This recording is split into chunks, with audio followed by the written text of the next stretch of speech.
Okay, Star Wars Outlaws is shaping up to be a big disaster. At least that's what we're seeing with the new 10 minutes of gameplay released from Ubisoft. And a lot of people in their comments are not having kind things to say about this game. And I think people expecting this game to be like a fun open world adventure within the Star Wars universe are not getting what they want. And I think that's the thing that a lot of people are mad about with this new footage that has been released. It's showing a side of the Star Wars world that we're all tired of. And of course, I'm talking about Tatooine and anything related, just traveling empty open spaces with no interactivity. And I think that's what people got while playing or watching some of this 10-minute footage. They saw an empty open world, which is a big complaint for a lot of people with open world games now, where we just have giant empty spaces with little interactivity and just nothing to look for or play for. And I think that is a result that we're seeing with the complaints around the footage of this game, because we see some different landscapes and environments, but within the footage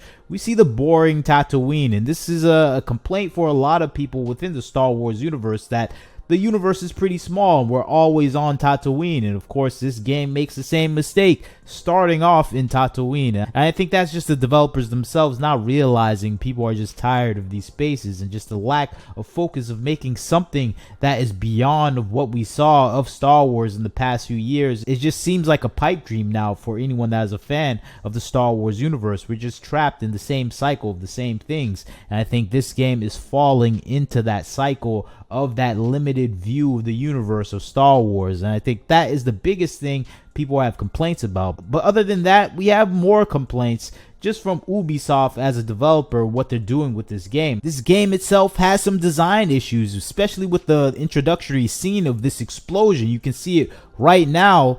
This explosion is very third rate. It's low grade. It's not that actually detailed. People were more frustrated with the explosion itself because it just looks like some slapped on graphics that you can do in Adobe Effects. And I think that's the thing people are saying, is this is stock factory graphics that they're using. Is just showing the incompetence and lack of skill with the development of this game. When you see other parts of the game, the shooting, the stylization, the AI, the interactivity with the environments, you have situations where the shooting is just not accurate and effective. The environment effects are just not that interactive and in line with the environment itself. So you have all these limiting factors with this game, and I think you add on top of that the design of the main character, which was a big complaint for a lot of people, where we saw the original actress that is playing the character in comparison to the model that we see in the game is a stark difference, where we're seeing the tried and true tropes of the modern day video game industry of uglifying beautiful models within the games that they're producing. And I think this is just another example where people are pointing this out and they're saying, what are they doing to these models and designs? We see this model in other pictures, she looks pretty good, but in the game she doesn't have that same look. She looks uglified and more so defeminized. And I think that's the thing that people are frustrated with the gaming industry as a whole, as they usually do this with a lot of female characters. They remove their femininity, they remove their curves and overall fat to make them look more manly and non-binary. And I think that's the case with this game in particular, where we have different pictures where we just don't see any feminine features with the character. And I think you can use the excuse this is the new Star Wars, and I guess if you want to do that, you want to make something in line with the Acolyte, Book of Boba Fett, Mandalorian, okay, you can do that. But besides the Mandalorian, all those properties are not that interesting and not that popular at all. I think that's the situation that we're seeing. We see the stylization away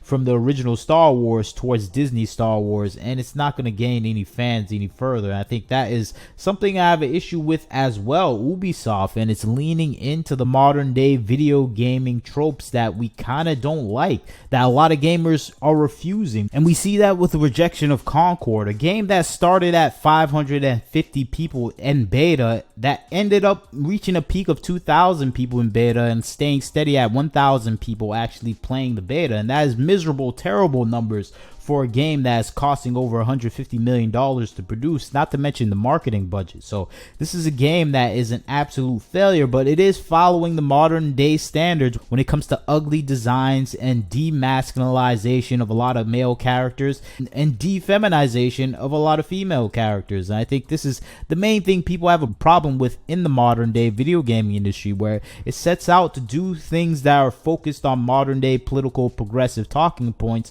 rather than making a fun game. And I think that's the issue with some of the Star Wars content that we're seeing nowadays in the market. And it seems like Star Wars Outlaws is having that same problem, where it's trying to reach out to an audience of people that don't care about your entertainment property. I think that's the issue with the character design, and probably the issue of the coders that are developing the game themselves. They're hiring people that are just not skilled. You can see this with the awkward designs of the character, the model, the environment. Everything is not made with proficiency in quality, and I think that's the thing. People are mostly irritated about this game, where it just doesn't look, move, and feel right for at least the people that have played it. And I think that's the thing. We can put the blame on the developers that they hired. They're producing a game that just doesn't look like it's made by professionals, and that is probably a dangerous situation for Ubisoft, who has spent a large amount of money in the marketing budget for this game. They're spending more on Star Wars Outlaws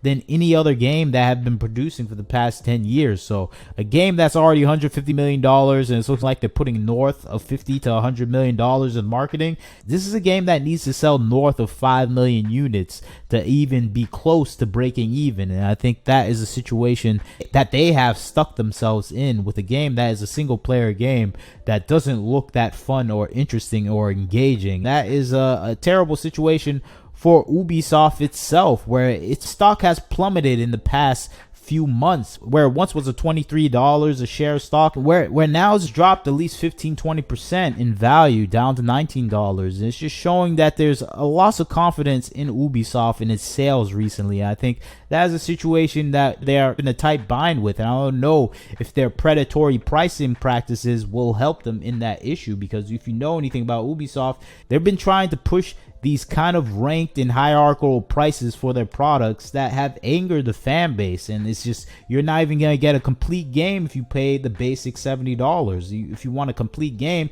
you're going to have to pay over $130. And of course, if you don't want to do that, you have to sign up to Ubisoft's subscription service. And I think that is the thing that is kind of already making a lot of people angry with Ubisoft in general. And I think that is a situation that is leading to a lot of people to boycotting this game. And I think eventually we may see Ubisoft in a situation where we eventually will see Ubisoft in a tight situation where they may have two games failing in 1 year. I'm talking about, of course, Star Wars Outlaws, and of course I'm talking about Assassin's Creed Shadows, which has its own controversies to focus on. But you tell me what you think about the situation. Star Wars Outlaws is looking like a disaster, but maybe you see something different. You leave a comment, tell me what you think. Like, comment, share, subscribe. This is Wagner Knows Why. Catch you next time.